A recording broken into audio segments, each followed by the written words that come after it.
Saber Direito desta semana, a professora Marina Della Torre apresenta um curso sobre direito processual penal. A abordagem vai esclarecer o universo das provas processuais penais. Da teoria geral, às provas em espécie. A aula 1 começa agora.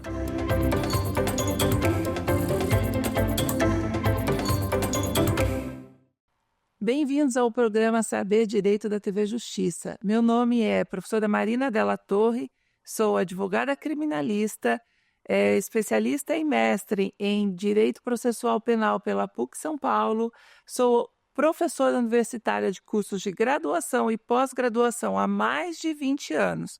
Sou professora também de cursos preparatórios para a OAB, e criadora e fundadora do curso Vai de Penal, voltado para alunos que estão se preparando para a segunda fase da OAB.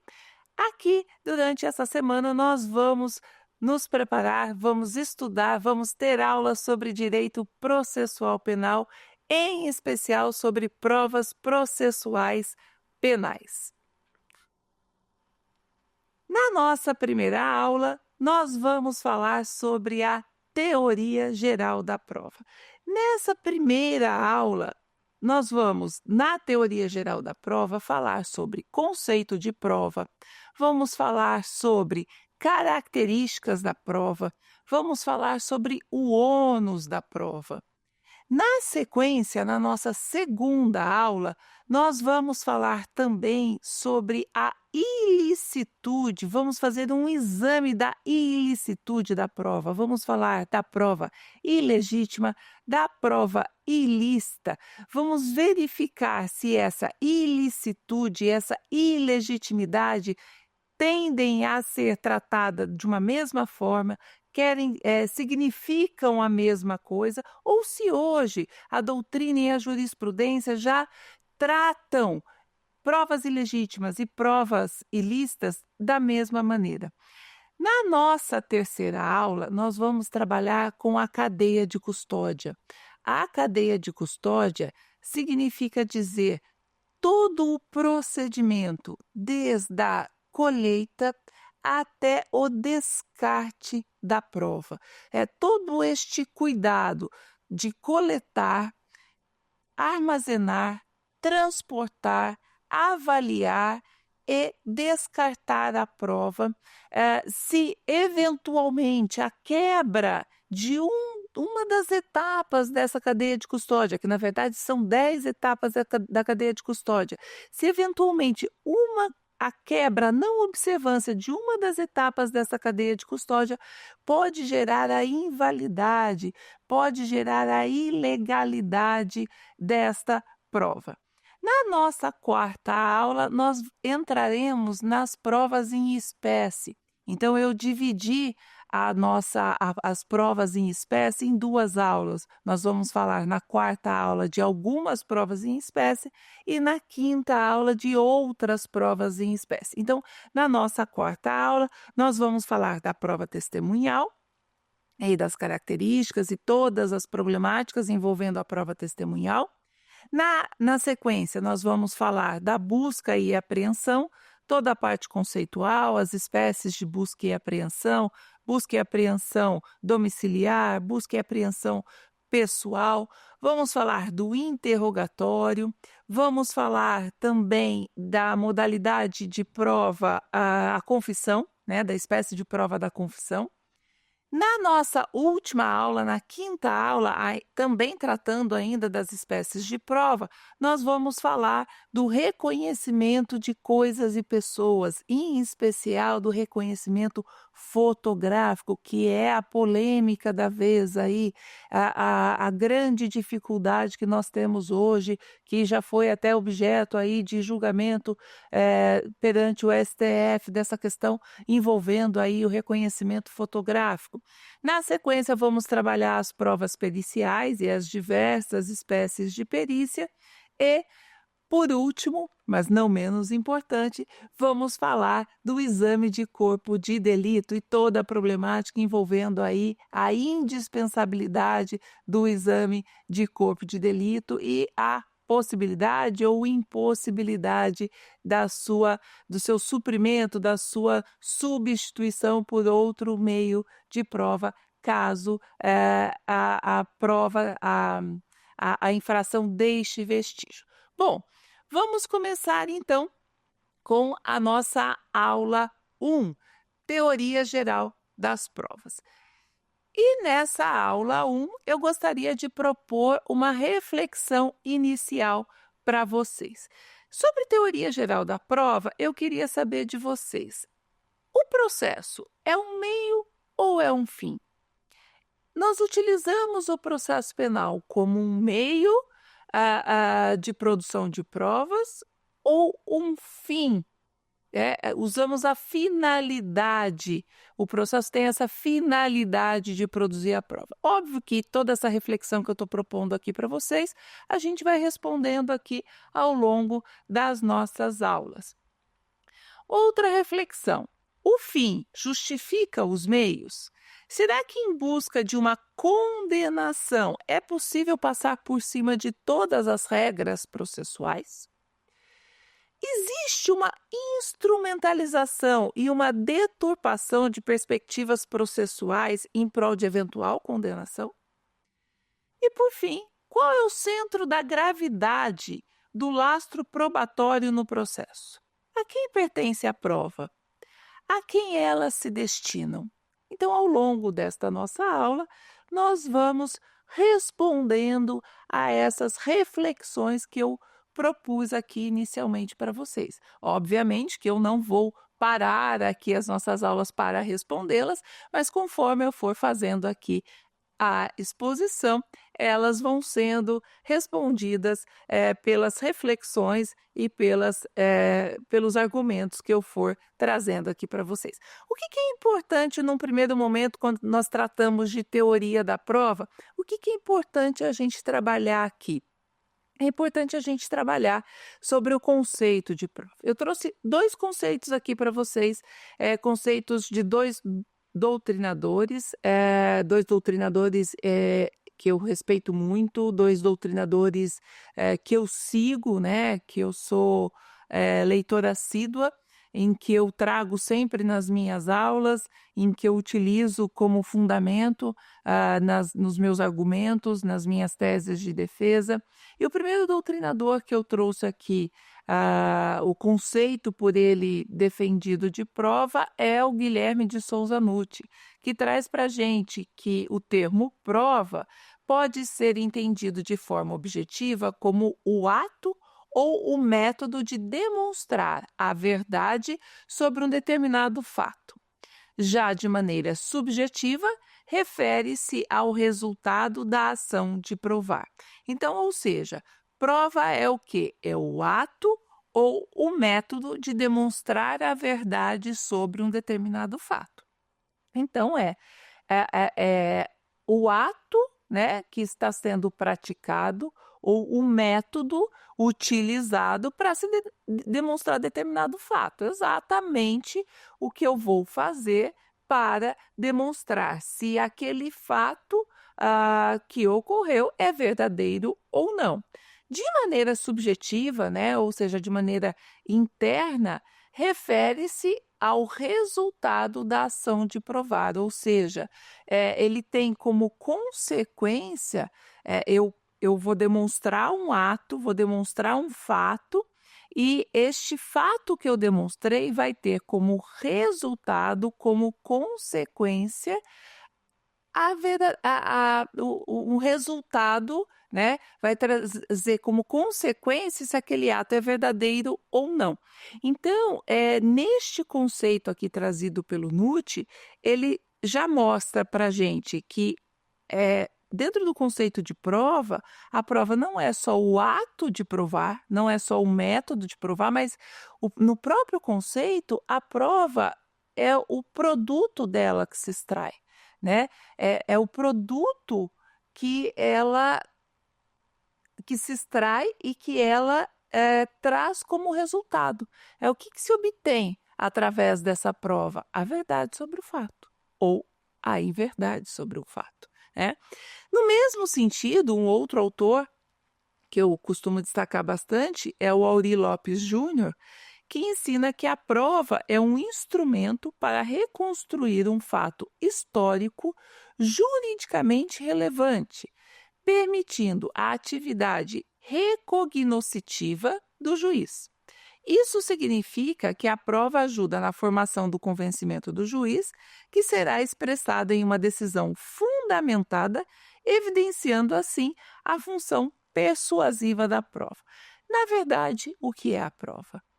Além de ser um ato de provar, além de ser um método para demonstrar a verdade sobre o fato, é a maneira que eu utilizo, é o método, é a forma, é o ato que eu utilizo para convencer o magistrado de que aquilo que eu estou dizendo é verdade. Então, o que o Aury Lopes Júnior diz aqui para a gente é exatamente isso, que é através daquele ato que o Nutt já nos disse, que é através daquele método que eu utilizo, que o Nutt já nos disse, eu utilizo para convencer o juiz de que aquilo que eu estou falando é verdade.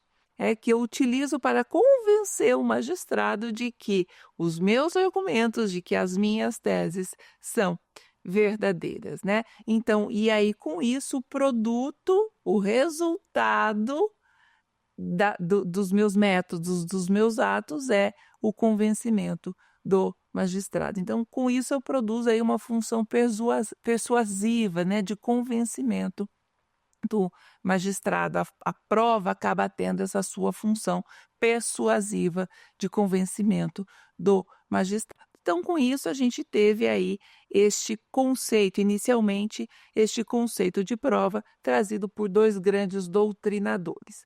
Bom, ainda dentro do conceito de prova, nós temos fundamentalmente 3 sentidos sobre o termo de prova. No primeiro sentido sobre o termo de prova, prova é o ato de provar. O que isso significa dizer? Que é o procedimento utilizado para verificar a precisão ou a veracidade do fato alegado pela parte no processo. O que isso quer dizer? Que quando eu estou no processo, na verdade nós temos o seguinte, nós temos as fases da persecução penal, né? Eu tenho a fase de investigação, nós temos a fase processual, primeira instância, segunda instância, terceira instância, instância especial, nós temos a fase de cumprimento de pena, né? Então, nós temos investigação, fase processual, nas suas diversas instâncias, e a fase de cumprimento de pena. A fase do ato de provar, ela está definida no momento oportuno. E qual é este momento oportuno? É numa fase probatória, especificamente dentro da fase processual. Eu até tenho, lá na fase de investigação, atos de instrução produzidos pelo delegado de polícia, pela autoridade policial. A autoridade policial ela vai produzir algumas provas, né? Vai ouvir a vítima, vai ouvir o suposto autor, vai realizar busca e apreensão, ela vai produzir atos de instrução, mas não com as mesmas características da prova processual penal, com submissão ao contraditório, à ampla defesa que nós temos na fase processual.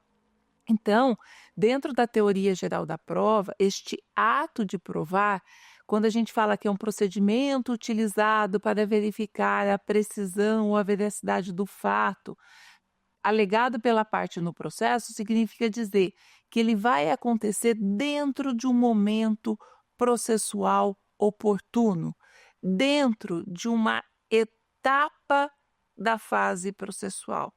Então, quando a gente pega a linha do tempo, este ato de provar vai acontecer dentro da fase processual penal, especificamente na parte de instrução processual. Então, dentro do procedimento ordinário, por exemplo, dentro do procedimento sumário, dentro da primeira fase do júri, nós temos lá na linha do tempo denúncia, citação, resposta à acusação. Depois da resposta à acusação, nós temos a audiência de instrução. E aí, nesta audiência de instrução, vem oitiva da vítima, oitiva de testemunha de acusação, oitiva de testemunha de defesa, oitiva dos peritos, acareações, reconhecimento de coisas e pessoas e, na sequência, o interrogatório. Então, é neste momento específico que vai acontecer este ato de provar. Então, é nesta fase probatória, na fase processual, especificamente naquele momento processual, é que vai acontecer esse ato de provar. Então, dentro desse conceito de prova, a gente conclui que há fundamentalmente 3 sentidos para o termo de prova. O primeiro deles é esse ato de provar, em que há um momento oportuno para que se faça a produção de prova. Segundo fundamento, o meio de provar. Nós temos várias espécies de prova e eu posso me valer de várias espécies de prova dentro do mesmo processo para provar aquilo que eu estou alegando. Então, eu posso me valer de uma prova testemunhal, eu posso me valer de uma prova pericial, eu posso me valer da confissão, posso me valer de uma prova documental, de várias espécies de prova. Dependendo da natureza da infração, eu vou me utilizar de uma única espécie de prova. Às vezes, eu consigo provar o alegado única e exclusivamente por uma prova documental. Às vezes eu consigo provar o alegado, a única forma que se tem de provar o alegado é por uma prova documental. Então, o meio de provar refere-se ao instrumento utilizado para comprovar a veracidade de algo, como, por exemplo, a prova testemunhal. Às vezes eu consigo provar o alegado por vários meios de prova, às vezes não, tá? Então, este seria aí o segundo fundamento, o segundo sentido para o termo prova. E o terceiro e último seria o resultado. O que seria o resultado? Como eu falei para vocês ali no conceito, o resultado é o produto, né, que é obtido em razão daquilo que se provou, daquilo que se demonstrou ao longo da produção da prova. Então, o resultado é o resultado obtido a partir da análise dos instrumentos de prova apresentado, evidenciando a veracidade de um fato. Então, as provas que foram produzidas, as provas que foram apresentadas, trouxeram um resultado, trouxeram uma resposta, a veracidade ou a inveracidade de um fato. Este é o resultado. Então, esse seria aí o terceiro e último sentido para o termo prova. Nós entraremos agora nos sistemas de avaliação da prova. Quando a gente fala de sistemas de avaliação da prova, nós temos que levar em consideração a questão dos valores de cada prova. Nós sempre ouvimos falar a prova pericial vale mais do que a prova testemunhal. Quando a gente ouve uma pessoa que não é da área do direito falando sobre isso, né? Ou às vezes quando nós temos um caso de grande repercussão aí noticiado pelas grandes emissoras ou até mesmo nas redes sociais, ou quando a gente ouve, até mesmo dentro de casa, né, pessoas que não são da área do direito conversando sobre esses casos de grande repercussão. Mas ele confessou vale mais do que qualquer outra prova, né? Então foi preso em flagrante, a prisão em flagrante não tem discussão, prendeu em flagrante, acabou. Não, confessou, não tem discussão. Será que nós podemos falar mesmo que existe uma prova hoje que tenha um valor acima de qualquer outra prova? Um valor que seja maior do que uma outra prova? Por exemplo, será que a confissão pode ser considerada a rainha de todas as provas, como já se falou muito? Será que uma prova pericial pode ter um peso maior do que outras provas no processo penal, como, por exemplo, uma prova testemunhal ou até mesmo a própria confissão? Será que nós podemos considerar dessa forma? Quando a gente fala sobre valores de prova no processo penal, nós temos aí 3 sistemas de avaliação dessa prova. O primeiro sistema é o sistema da livre convicção, ou também chamado sistema da íntima convicção. O segundo é o sistema da prova legal, ou também conhecido como sistema legal das provas. O terceiro é o sistema da persuasão racional, também conhecido como sistema do livre convencimento motivado. O que isso significa dizer? Que nós temos um sistema adotado de maneira oficial pelo Código de Processo Penal, que é o sistema da persuasão racional ou o sistema do livre convencimento motivado, que é este último que eu falei para vocês. Este sistema é o oficialmente adotado pelo Código de Processo Penal, mas nós temos dos outros dois sistemas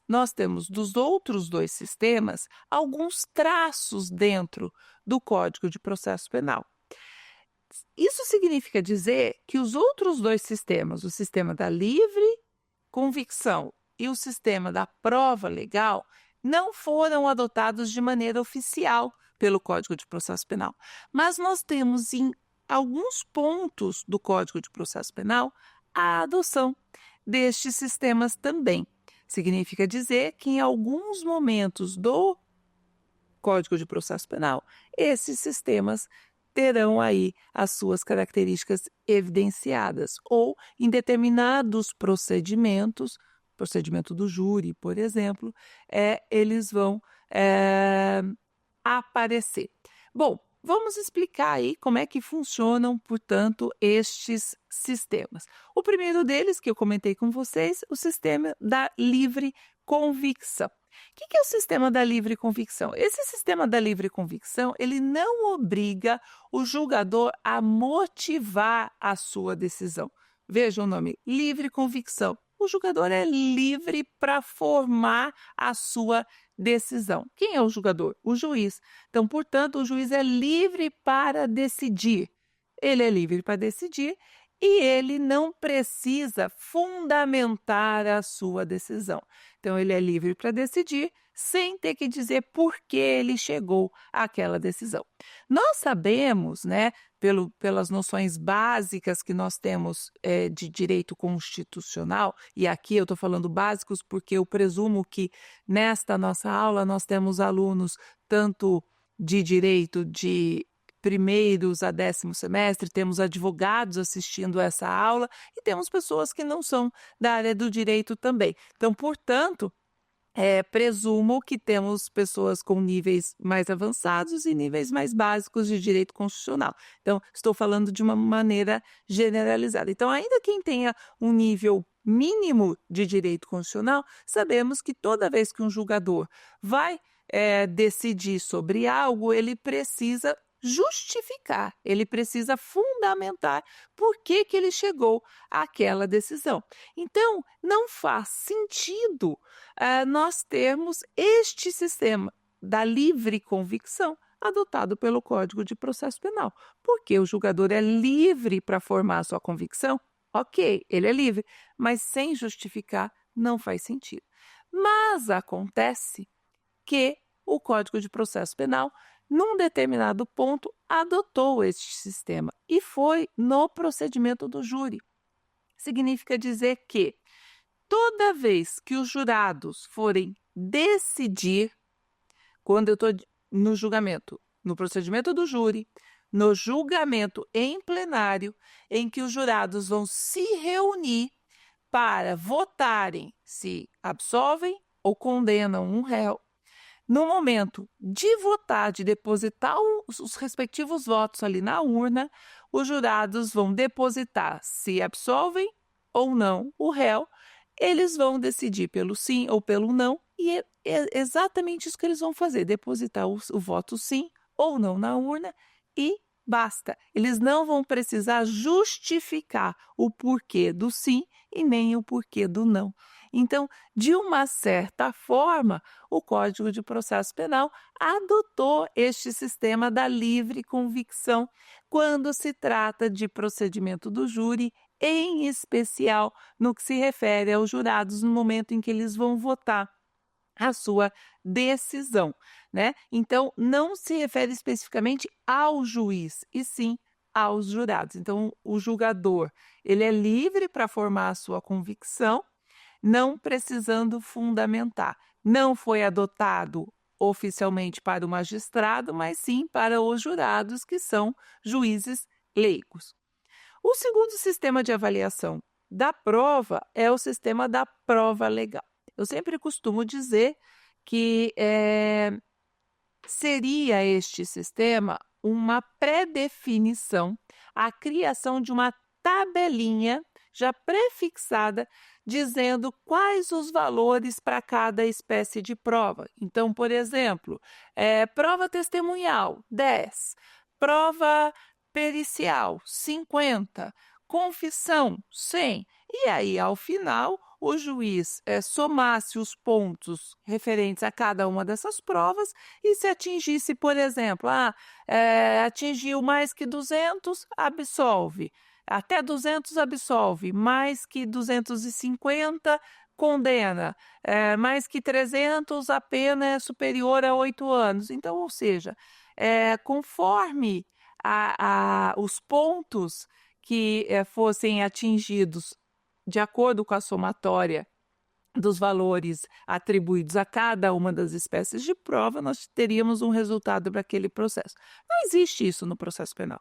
Não existe uma pré-definição, uma tabelinha estipulando valores para cada espécie de prova. Então, como eu exemplifiquei aqui, prova testemunhal vale 10, prova pericial 50, confissão vale 100, e ao final a somatória traria um resultado em absolvição ou condenação, né? O que nós temos é a fixação, a determinação pelo Código de Processo Penal de algumas espécies de prova terem a sua indispensabilidade, como acontece com o exame de corpo de delito. Então, por exemplo, nas infrações que deixam vestígios, e nós vamos falar aqui, como eu já coloquei para vocês no início da nossa aula, nós vamos ter uma aula específica sobre exame de corpo de delito. Quando a gente trata de exame de corpo de delito, nós temos a indispensabilidade do exame de corpo de delito, ou seja, a obrigatoriedade da realização do exame de corpo de delito sob pena de nulidade. Se ele não for realizado, isso pode, e trouxer prejuízo para a parte, isso pode gerar nulidade. Mas isso não significa que o exame de corpo de delito, que esta modalidade de prova pericial, tenha um valor superior às demais provas do processo penal, que essa modalidade de prova pericial tenha um valor superior à prova testemunhal, um valor superior à confissão, por exemplo, né? Então, não existe no processo penal esta pré-definição, essa pré-taxação dos valores das provas processuais. O que eu tenho, o que nós temos, é esta indispensabilidade no caso específico aí do exame de corpo de delito, ok? E, por fim, a persuasão racional, que é o último sistema de valoração da prova, de avaliação da prova, que é o sistema do livre convencimento motivado, que diz o seguinte: o juiz é livre para decidir, é livre para se convencer. Ele pode escolher, ele pode formar o convencimento dele de acordo com qualquer prova do processo penal. Ele pode fundamentar a decisão dele com base na prova testemunhal, com base na prova pericial, com base na confissão, com base na busca e apreensão, em qualquer prova do processo penal, desde que ele justifique. Como eu disse para vocês aqui nesta aula, agora há pouquinho, nós sabemos, com base no que prevê a Constituição Federal, que Todas as decisões devem ser fundamentadas, todas as decisões do Poder Judiciário devem ser fundamentadas. Então, o juiz, ao formar a sua convicção, ele precisa fundamentar a sua decisão. E aí, por isso, o Código de Processo Penal adotou esse sistema do livre convencimento motivado, com previsão constitucional lá prevista no artigo 93, inciso 9 da Constituição Federal, e 155 caput e 381, inciso 3, ambos do Código de Processo Penal. E foi esse aí, então, portanto, adotado pelo Código de Processo Penal, em que diz que o juiz ele é livre para formar a sua convicção, mas deve justificar. Então, portanto, se ele se convenceu, no processo foram ouvidas 10 testemunhas, mas ele se convenceu com base no resultado trazido por uma busca e apreensão, ele pode justificar a decisão dele baseada única e exclusivamente naquela busca e apreensão, ainda que tenham sido ouvidas 10 testemunhas e as testemunhas tragam um resultado, tragam uma versão em sentido contrário à decisão do juiz. Não tem problema, desde que ele justifique a sua decisão em cima deste processo, deste argumento trazido pela prova da busca e apreensão. O mesmo com relação à confissão, ok? Bom, ainda em se tratando sobre a teoria das provas, nós temos o ônus da prova, que é importante nós falarmos sobre ele. De quem é o ônus da prova no processo penal? O ônus da prova incumbe a quem alega. Diferente do que muita gente pensa, que o ônus da prova incumbe à acusação. Não. O Código de Processo Penal prevê expressamente que o ônus da prova incumbe a quem alega. O que isso quer dizer? Quer dizer que, se o Ministério Público alegou que o réu foi o autor da infração, incumbe ao Ministério Público provar que o réu cometeu aquela infração. Provar a autoria do réu e provar a materialidade, que houve realmente a prática daquela infração. Porém, se o réu alegar que praticou aquela infração em legítima defesa, incumbe ao réu provar que agiu em legítima defesa. Incumbe ao réu provar que estão presentes os requisitos da legítima defesa. Por exemplo, que ele agiu em reação a uma agressão atual ou iminente, que ele usou dos meios necessários, ou seja, dos meios disponíveis ali para reagir àquela agressão atual ou iminente, que ele agiu com proporcionalidade, enfim, então precisa o réu, esse ônus da prova é transferido ao réu, ônus da prova de demonstrar a ocorrência da legítima defesa.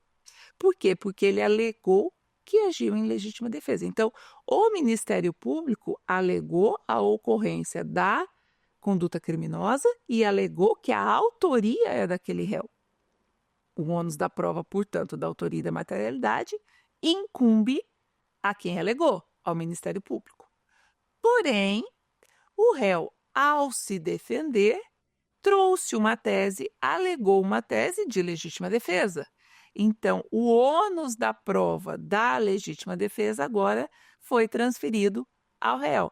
Portanto, o ônus da prova incumbe a quem alega a tese da legítima defesa.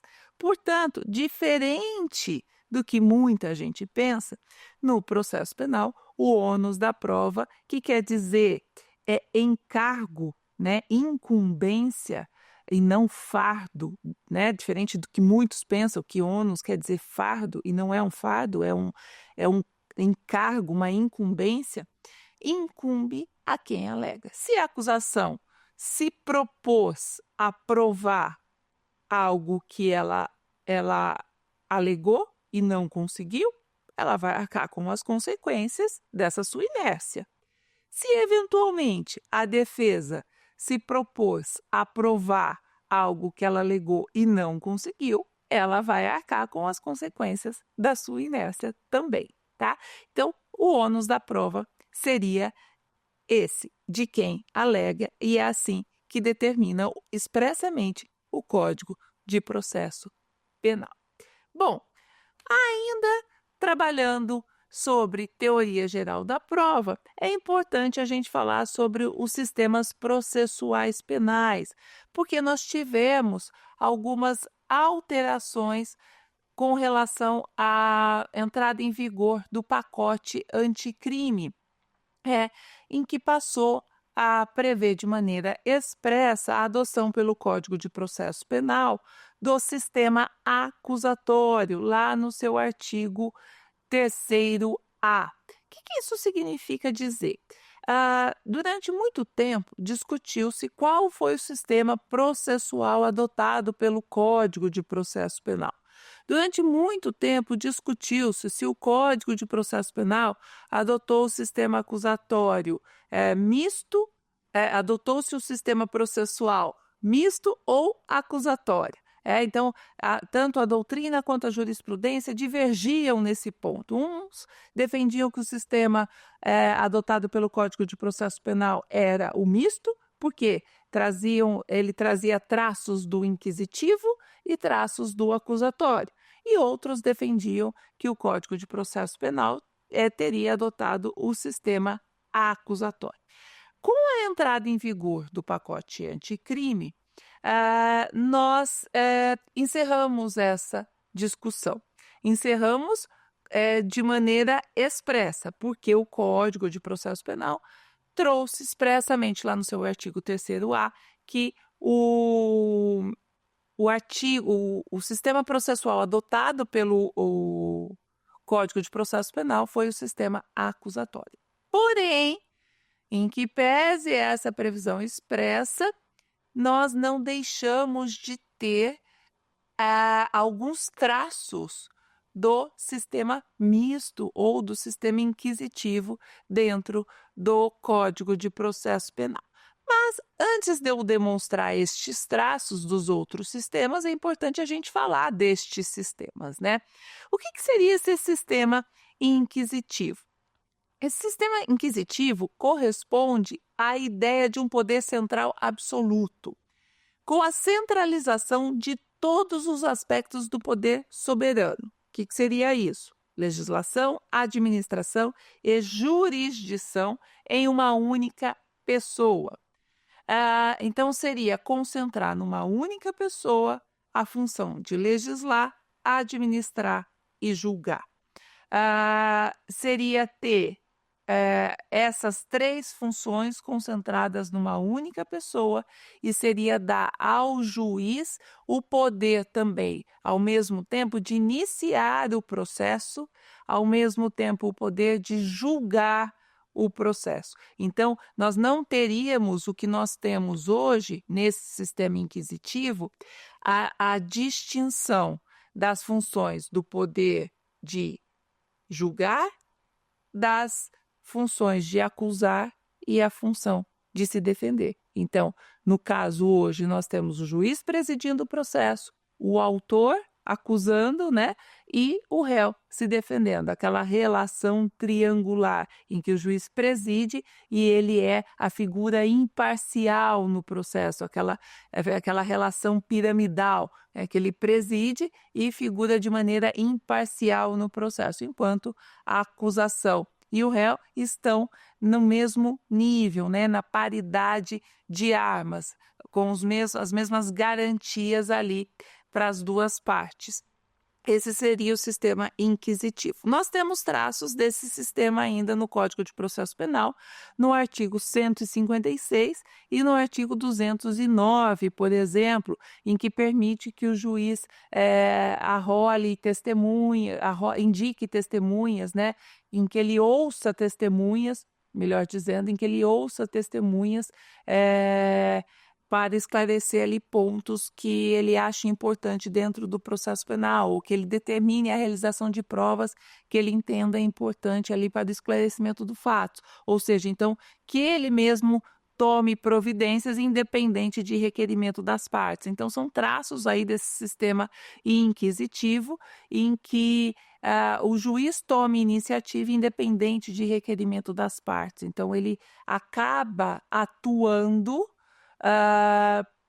tomando iniciativa independente da iniciativa das partes. Então, ele sairia aqui dessa posição de imparcialidade e ele desceria para a posição de uma das partes, produzindo provas para também sempre buscar a verdade sobre aquele fato. O sistema acusatório, que é esse sistema que é o contrário, né, antítese aí do sistema inquisitivo, que é uma clara distinção entre as atividades de julgar, de acusar e de se defender, que é exatamente essa relação piramidal que eu falei para vocês, triangular, em que o juiz está no topo da pirâmide. Aqui, na base da pirâmide, nós temos a função de acusar, que é do Ministério Público nas ações penais públicas, e da vítima na ação penal privada, e do réu na função de se defender, com a iniciativa própria das partes, né? Em que o órgão julgador não possui aí essa gestão das provas. E, por fim, e que tem esse sistema acusatório aí, essa previsão expressa no artigo 3º-A do CPP. E, por fim, o sistema misto, que refere-se a um sistema com características tanto do modelo inquisitivo quanto do modelo acusatório. O próprio nome já fala, né? Características do modelo sistema misto, características tanto do modelo inquisitivo quanto do modelo acusatório, que durante muito tempo foi o que a doutrina e a jurisprudência aí defenderam como um sistema adotado pelo Código de Processo Penal, porque, como eu disse para vocês, nós temos aí o 156 ainda em vigor, o 209 ainda em vigor, que tem características do inquisitivo, ou seja, que permitem aí, são artigos que permitem que o juiz atue independente de iniciativa das partes. Então, ou seja, é um sistema com característica inquisitiva e, ao mesmo tempo, nós temos a função de acusar e de se defender muito bem definidas. Então, são características, e de julgar também muito bem definidas, então, que são características do sistema acusatório.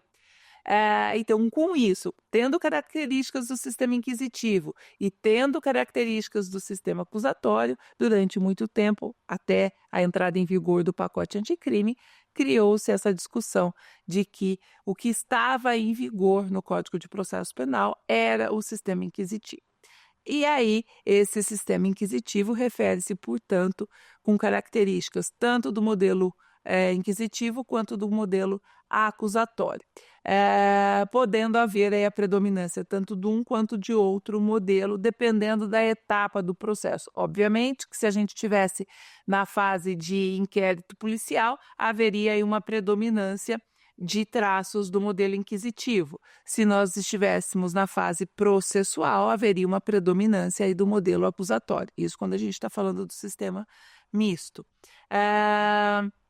Mas, depois que entrou em vigor aí o pacote anticrime, essa discussão acabou sendo superada, em que pese ainda haver traços, né, como eu já disse para vocês, desse sistema dentro do Código de Processo Penal, desse sistema inquisitivo dentro do Código de Processo Penal na fase processual. Na fase de persecução penal é muito nítido isso, né? Muito característico esse traço do sistema inquisitivo. Na fase de investigação, é natural que nós tenhamos, portanto, mais traços do sistema inquisitivo, porque não há contraditório, não há ampla defesa. Mas já na fase de processo penal, vai sim aí ter essa predominância, a observância, a obrigatoriedade da observância do contraditório e da ampla defesa. defesa. Então, portanto, falando aí dos sistemas processuais, em fase de investigação, obviamente que a autoridade policial não vai precisar respeitar aí o contraditório e a ampla defesa, e sim o investigado é um objeto da investigação, não é um sujeito de direitos, né? Então, você vai ter autoridade policial ali atuando para produzir as provas, praticando os atos de instrução, mas sem preocupação aí com os sistemas processuais. Esses sistemas processuais vão ser observados durante o processo penal. E aí, em especial, depois da vigência do pacote anticrime, ficou determinado que o sistema adotado pelo Código de Processo Penal foi o sistema acusatório. Entretanto, em que pese essa previsão expressa, nós temos aí ainda alguns traços do sistema inquisitivo na fase processual. Bom, continuando ainda aqui nossa teoria geral das provas e já caminhando para uma parte final dessa nossa aula, a quem se destina a prova? A quem pertence a prova no processo penal? Será que quem produziu a prova tem a propriedade? A ela pertence essa prova? Se a defesa produziu essa prova, a ela pertence? Se a acusação produziu essa prova, a ela pertence? A prova pertence ao processo, independente de quem a produziu. Já aconteceu comigo várias vezes na prática de eu não ter como produzir prova testemunhal, por exemplo, ou do meu cliente não ter nenhuma testemunha que pudesse depor ali, testemunhar a seu favor, e durante a instrução eu me valer do depoimento produzido pela testemunha arrolada pela acusação. Eu fui formulando perguntas e o conteúdo, as respostas trazidas pela testemunha de acusação me foram favoráveis. Ou seja, então, ainda que aquela prova tenha sido arrolada pela outra parte, pela acusação, o resultado, o produto, o conteúdo produzido por aquela prova foi aproveitado pela outra parte, foi aproveitado por mim, pela defesa. Então, a prova, ela pertence ao processo. O resultado que ela trouxer pertence ao processo, independente de quem a produziu. Pode ter sido a acusação, pode ter sido a defesa. Bom, agora eu convido vocês a fazer o nosso quiz. Vamos lá?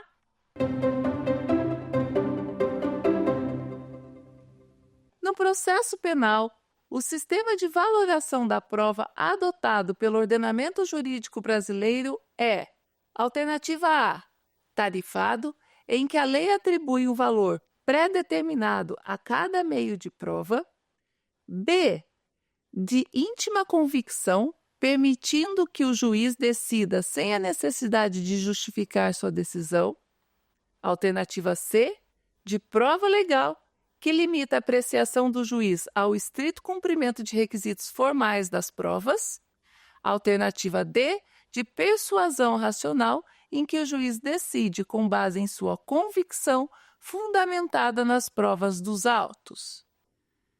A alternativa correta é a letra D, de persuasão racional, em que o juiz decide com base em sua convicção fundamentada nas provas dos autos.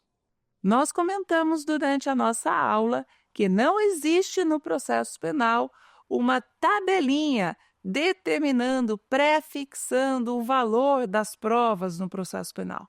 Teoricamente, todas as provas têm o mesmo peso, o mesmo valor. Cabe ao juiz valorá-las de acordo com a sua convicção. E, ao valorá-las, ele deve fundamentá-las. Então, nós temos 3 sistemas: o da livre convicção, o sistema da prova legal e o da livre convicção motivada. Este da livre convicção motivada foi o sistema adotado oficialmente pelo Código de Processo Penal. Ou seja, o juiz é livre para decidir desde que ele fundamente a sua decisão. Os outros dois sistemas, e em especial da livre convicção, ele está previsto no Código de Processo Penal, mas em especial no que se refere ao procedimento do júri, quando os jurados, por exemplo, são livres para decidir, mas não precisam fundamentar a sua decisão. Agora, o da prova legal, aquele que existe um valor pré-definido, pré-tarifado das provas, este não foi adotado pelo Código de Processo Penal. Vamos para o próximo quiz.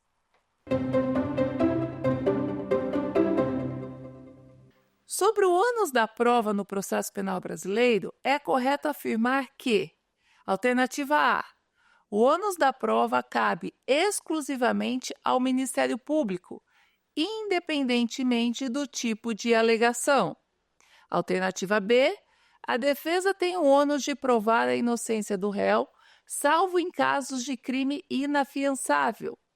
Alternativa C, o ônus da prova da acusação recai sobre quem alega, cabendo ao Ministério Público provar a autoria e materialidade do crime. Alternativa D, no processo penal, a divisão do ônus da prova é regulada pelo princípio da imparcialidade, cabendo ao juiz coletar todas as provas. A resposta correta é a alternativa C. O ônus da prova da acusação recai sobre quem alega, cabendo ao Ministério Público provar a autoria e materialidade do crime.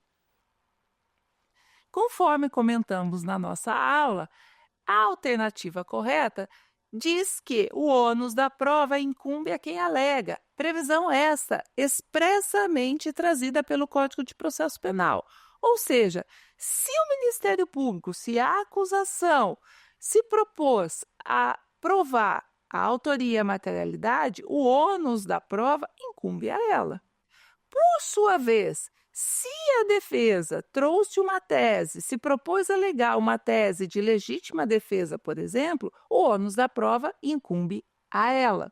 Então, o ônus da prova vai sempre incumbir a quem alegar a tese. A autoria e a materialidade foram alegadas pela acusação nos casos das ações penais públicas promovidas pelo Ministério Público, portanto, então, o ônus da prova vai incumbir ao Ministério Público. Em se tratando de ação penal privada, a ação foi movida pela parte privada, pelo ofendido, portanto, o ônus da prova vai caber ao ofendido. Vamos para mais um quiz. Na teoria geral da prova, a principal finalidade da prova no processo judicial é: alternativa A, garantir que todas as partes do processo apresentem os mesmos argumentos. B, demonstrar a verdade dos fatos relevantes para a resolução do litígio. Alternativa C, permitir que o juiz decida com base na opinião das partes envolvidas. Alternativa D, substituir a aplicação do direito pelas normas de equidade. A resposta correta é a alternativa B, demonstrar a verdade dos fatos relevantes para a resolução do litígio. Nós vimos durante a nossa aula que, dentro do conceito de prova, o objetivo da prova é demonstrar a verdade dos fatos. Então, com as provas, o produto extraído com a produção de provas é convencer o magistrado sobre a verdade ou a inverdade de um fato. É demonstrar esta verdade ou inverdade dos fatos. Depende do lado em que se está daquela relação processual. Dentro de um processo penal, as partes vão sempre buscar a verdade real. E com a produção das provas, o produto, o resultado que se quer com a produção das provas é sempre buscar a verdade dos fatos, é demonstrar essa verdade dos fatos. Então, na teoria geral das provas, o que se busca, a finalidade das provas é sempre essa, demonstrar a verdade dos fatos. Com isso, ficamos por aqui. Saiba mais pelo aplicativo TV Justiça Mais, nas minhas redes sociais, @VaiDePenal, e nas próximas aulas. Quer dar alguma sugestão de tema para os cursos do Saber Direito? Então mande um e-mail para a gente, saberdireito@stf.jus.br. Você também pode estudar pela internet. Acesse o nosso site radioetvjustiça.jus.br ou pode rever as aulas no canal do YouTube, @Rádio e TV Justiça.